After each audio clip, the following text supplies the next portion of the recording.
Hello students, कैसे हैं आप सब लोग।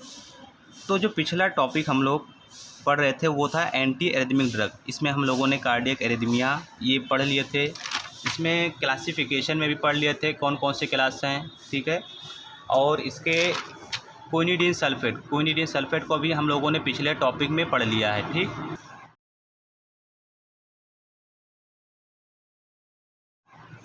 अब आज हम पढ़ेंगे प्रोकेनामाइड हाइड्रोक्लोराइड।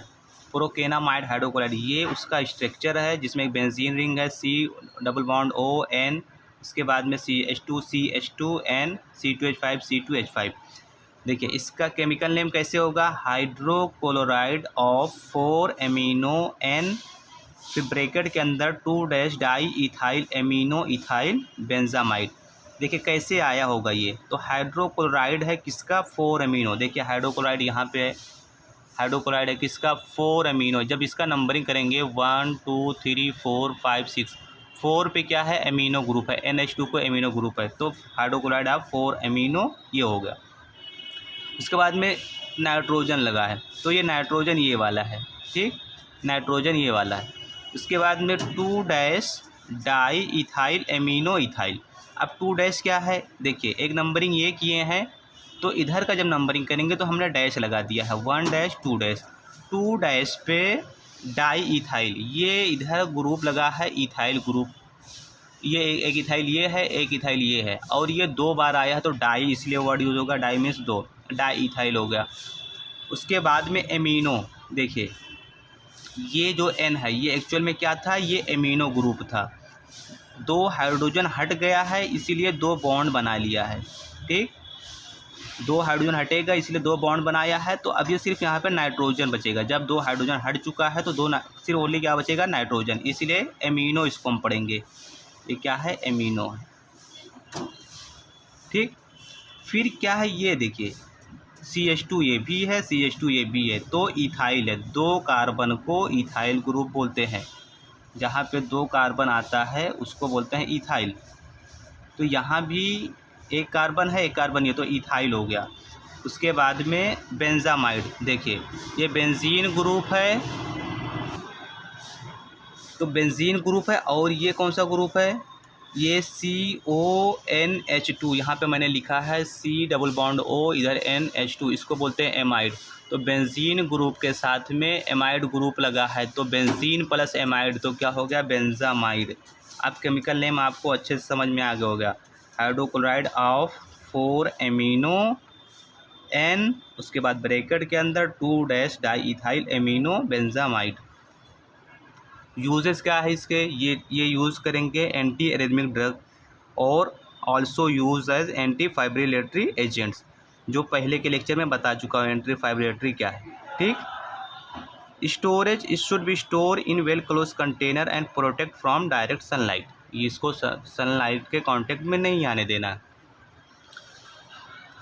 इसका फॉर्मूलेशन क्या होगा, it is use in the form of, ये कैप्सूल फॉर्म में भी अवेलेबल रहता है, टैबलेट फॉर्म में भी, इंजेक्शन फॉर्म में भी, तीनों फॉर्म में ये अवेलेबल रहता है। फिर जो टॉपिक आएगा वो इसके डोजेस फॉर्म के आएगा। अब डोज, एक बार एट्रिया में अगर प्रॉब्लम होगा तो डोज कितना देंगे, वेंट्रिकल्स में प्रॉब्लम होगा तो कितना डोज देंगे, ये एट्रिया के लिए है, ये वेंट्रिकल के लिए है। अगर एट्रिया में प्रॉब्लम आता है तो the initial dose is 1.25 gram followed by 500 to 750 mg, ठीक है। तो कितना, 1.2 ग्राम से स्टार्ट करते हैं, ये ग्राम में है, और ये क्या है, mg में है, इतना याद रखना। ग्राम मतलब ज़्यादा है, पहले ज़्यादा देंगे बाद में धीरे धीरे कम कर देंगे। ये ग्राम में है और ये mg मिलीग्राम में है, तो पहले ज़्यादा से स्टार्ट करते हैं बाद में कम कर देते हैं। और ये कब देंगे, 1 to 2 अर्ली एज नेसेसरी, 1 से 2 घंटे के टाइम पे देते रहते हैं, जितना मुझे ज़रूरत होती है वो पेशेंट को देने के लिए। अब वेंट्रिकल में प्रॉब्लम आ गया, फॉर वेंट्रिकुलर एरिथमिया, तो क्या करेंगे, इनिशियल डोज कितना होना चाहिए, 1 ग्राम, पहले कितना था, 1.2 ग्राम था, अभी कितना है, 1 ग्राम। अब यहाँ से स्टार्ट करते हैं 1 ग्राम से, फिर बाद में क्या करते हैं, 500 mg भी देंगे तो चलेगा, लेकिन स्टार्टिंग में ज़्यादा डोज देना पड़ता है, 1 ग्राम देना पड़ता है। ये भी सेम वही टाइमिंग है, 8 टाइम्स डेली, मतलब दिन में 8 बार, तो दोनों का मीनिंग सेम हुआ, लगभग दोनों का मीनिंग सेम है। नेक्स्ट जो टॉपिक आता है वो ब्रांड नेम इसका। तो ब्रांड नेम क्या है? प्रॉन्स्टिल। प्रॉन्स्टिल के नाम से ये अवेलेबल रहता है मेडिकल पे। नेक्स्ट जो टॉपिक आएगा लिग्नोकेन हाइड्रोक्लोराइड। बहुत इंपॉर्टेंट फार्मूला है ये, लिग्नोकेन हाइड्रोक्लोराइड। इसका दूसरा नाम अल्टरनेट नेम भी है लीडोकेन। लीडोकेन के नाम से भी अवेलेबल रहता है। इसका फार्मूला दूसरा है लीडोकेन। इसका स्ट्रक्चर क्या है? ये एक स्ट्रक्चर है, देखिए इजी स्ट्रक्चर है, बहुत इजी, जिसमें एक benzene ring, 2 methyl group and उसके बाद में NHCOCH2 N C2H5 C2H5 and HCl। Chemical name कैसे इसको होगा? 2-डाई-इथाइल एमिनो एसिटिल 2-6-ज़ाइलिडीन हाइड्रोक्लोराइड। अब कैसे इसका नाम आया होगा? देखिए पहले ये जो स्ट्रक्चर है ये ज़ाइलिडीन होता है, ज़ाइलिडीन, ये स्ट्रक्चर है ज़ाइलिडीन का। इसके नंबरिंग करेंगे 1-2-3-4-5-6 ये होता। और उसके बाद में 2 एमिनो। अब देखिए ये 2 एमिनो कहाँ से आएगा? इस कार्बन को 1 नंबर दिए होंगे, ये कार्बन को 2 नंबर, तो 2 नंबर के कार्बन से ये इथाइल ग्रुप लगा है, इथाइल ग्रुप है। और इथाइल ग्रुप 2 बार है, 1 बार 2 बार, 2 टाइम्स। तो 2 नंबर के कार्बन से इधर आएंगे राइट साइड में, तो डाई इथाइल है, 2 बार इथाइल ग्रुप है, डाई इथाइल। और ये कौन सा है बताया हूँ अभी पिछले वाले लेक्चर में, पिछले वाले टॉपिक में एमिनो ग्रुप था ये, ठीक है। तो 2-डाई-इथाइल हो गया, उसके बाद में एमिनो हो गया। ये COCH2 को क्या बोलते हैं? COCH2 ये नेम है इसका, एसिटिल होता है, ठीक है। ये एसिटिल का फॉर्मूला होता है, तो ये एसिटिल का फॉर्मूला हो गया, एसिटिल, ठीक है, ये एसिटिल का फॉर्मूला है। और इसके 2 और 6 क्या है? 2 पोजीशन 6 पोजीशन पे ज़ाइलिडीन हाइड्रोक्लोराइड, ठीक है, ये इसका हो गया 2 और 6 पोजीशन पे ज़ाइलिडीन, ये मेथाइल के साथ में ऐसा ये ज़ाइलिडीन होता है। इतना आप लोग याद रखेंगे। ये हो गया इसका केमिकल नेम। अब इसके यूजेस की बारी आती है। Ventricular tachycardia, ventricular fibrillation, local anaesthetic. Local anaesthetic में सबसे ज़्यादा यूज़ होने वाला लिग्नोकेन है। लोकल एनेस्थेटिक क्या कहते हैं इसको? मीनिंग क्या हुआ? कहीं भी छोटा मोटा मुझे ऑपरेशन करना है, दांत में कोई प्रॉब्लम है, तो उसको शून्य करने के लिए, कहने का मतलब ये है कि इसका इंजेक्शन लगा देंगे तो मुझे पेन फील नहीं होगा, उस चीज़ को बोलते हैं लोकल एनेस्थेटिक। कहीं स्मॉल पार्ट पे अप्लाई करना है मुझे, पूरी बॉडी में नहीं, कहीं एक छोटे से पार्ट में ऑपरेशन करना है, तो उसको बोलेंगे लोकल एनेस्थेटिक। ये हो गया इसके यूजेस के। वेंट्रिकुलर में प्रॉब्लम आएगी, ventricular tachycardia, ventricular fibrillation and local anaesthetics, ये इसका यूजेस हो गया। नेक्स्ट जो आती है इसमें स्टोर कैसे करेंगे, तो पिछला जैसे स्टोरेज अभी हम लोगों ने पढ़ा प्रोकेनामाइड का, वैसे आपको लिख देना है। देखिए ये किस में यूज़ होता है?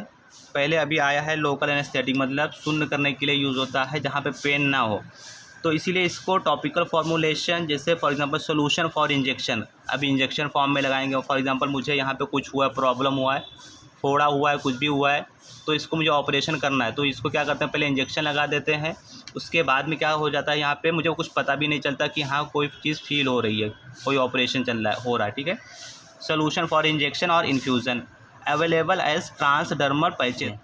ब्रांड नेम क्या है इसके? ज़ाइलोकेन। ज़ाइलोकेन के नाम से अवेलेबल रहता है, बहुत इंपॉर्टेंट है ये, हर जगह अवेलेबल रहता है मेडिकल पे।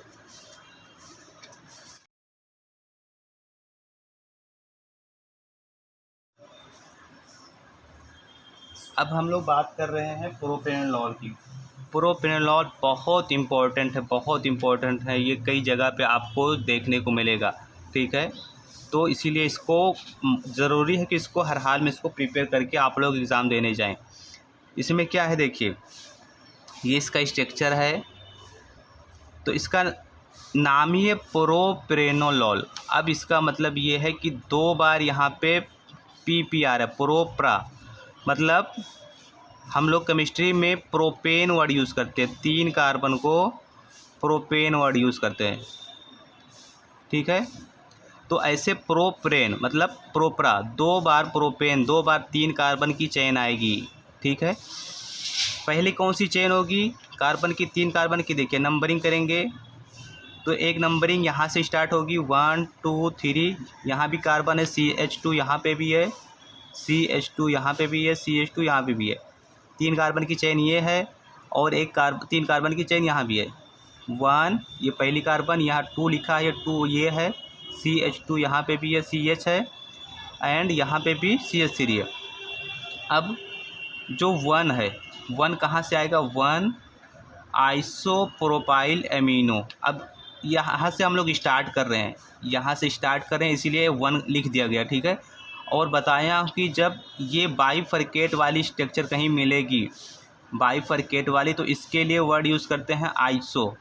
मतलब एक रास्ता अगर कोई जा रहा है, यहाँ से 2 पार्ट में डिवाइड हो रहा है, तो उसके लिए वर्ड होता है आइसो। अब देखिए मेथाइल ग्रुप इधर भी जा रहा है, मेथाइल ग्रुप इधर भी, तो आइसो हुआ। ठीक है, और ये 3 कार्बन हो गया। 1 कार्बन इस पोजीशन पे भी कार्बन है और यहाँ भी, तो 3 कार्बन। 3 कार्बन को बताया हूँ कि प्रोपेन बोलते हैं, तो प्रोपाइल ये हो गया। उसके बाद में प्रोपाइल के साथ में ये कौन सा ग्रुप है? एमिनो ग्रुप है, तो हो गया आइसोप्रोपाइल एमिनो। फिर नेक्स्ट इस यहाँ पे आते हैं 1 2 3। 3 पोजीशन पे ये कौन सा ग्रुप है? 2 बेंजीन रिंग है, 2 बेंजीन रिंग एक दूसरे से फ्यूज है, इसको बोलते हैं नैप्थलीन। नैप्थलीन, ठीक है, तो ये नैप्थलीन और उसके साथ में ऑक्सीजन लगा है, तो नैप्थिलॉक्सी हो गया। 3 पोजीशन पे बेंजीन नैप्थलीन ग्रुप है और उसके साथ में ऑक्सीजन है, तो क्या हो गया? नैप्थिलॉक्सी। और ये क्या है? अब इसका नाम लिखो, तो प्रोपेन। प्रोपेन हो गया, 3 कार्बन है, 1 2 3, और उसके सेकंड पोजीशन पे OH ग्रुप है, तो इसके लिए वर्ड आएगा ऑल। तो 2 पोजीशन पे OL ग्रुप है, OL लगेगा, 2 पोजीशन पे OL ऑल। अब समझ में आ गया होगा, पहले पोजीशन पे स्टार्ट किए थे, इसीलिए 1 आइसोप्रोपाइल एमिनो, आइसोप्रोपाइल और ये एमिनो। फिर 3 पोजीशन पे क्या है? नैप्थिलॉक्सी, प्रोपेन, 2 ऑल। इसके यूजेस, ये क्या है? Propanol, it is a beta blockers है। कहाँ कहाँ पे यूज़ होगा? एंटी हाइपरटेंसिव में होगा, एंटी एंजाइनल में होगा और एंटी एरिथमिक है। ये 3 एग्जाम्पल, ये 3 यूजेस आपको कैसे भी करके एनी हाउ याद करना है फॉर एग्जाम्पल के एग्ज़ाम के लिए। ठीक है, ये समझ में आ गया होगा आपको। फिर नेक्स्ट टॉपिक जो आता है इसके स्टोरेज के, तो इंजेक्शन फॉर्म में भी रहता है। The injection must be store in a single dose. Single dose में आपको रखना है इसको। लाइट रेजिस्टेंस कंटेनर, जो कंटेनर होना चाहिए अच्छे से होना चाहिए, वहाँ पे लाइट नहीं होना चाहिए। हाँ, इसके जो स्टोरेज है उसमें pH का बहुत वैल्यू है, pH को आपको मेंटेन करके रखना है। तो pH कितना होना चाहिए? 3 से लेकर के 3.5 होना चाहिए pH इसका। ठीक है, pH मेंटेन रहेगा तो ये डिकम्पोज नहीं होगा, ख़राब नहीं होता है। ठीक है, फिर इसके आते हैं डोजेस फॉर्म। तो propanol is available as tablet form में रहता है। टेबलेट फॉर्म में जो इसका रहेगा वो 10 mg 40 mg, बहुत ज़्यादा ये रनिंग है, बहुत ज़्यादा ये मेडिकल पे चलते रहते हैं प्रोपेनॉल का। इसका इंजेक्शन भी आता है 1 mg/ml, इंजेक्शन भी यूज़ करते हैं। ठीक, ये इसके टेबलेट फॉर्म में होगा। ब्रांड नेम क्या है इसका? Brand name सिप्लर। सिप्लर बहुत ज़्यादा इम्पोर्टेंट है, सिप्लर हर जगह अवेलेबल रहता है मेडिकल पे, तो ये आप लोग याद कर लेंगे।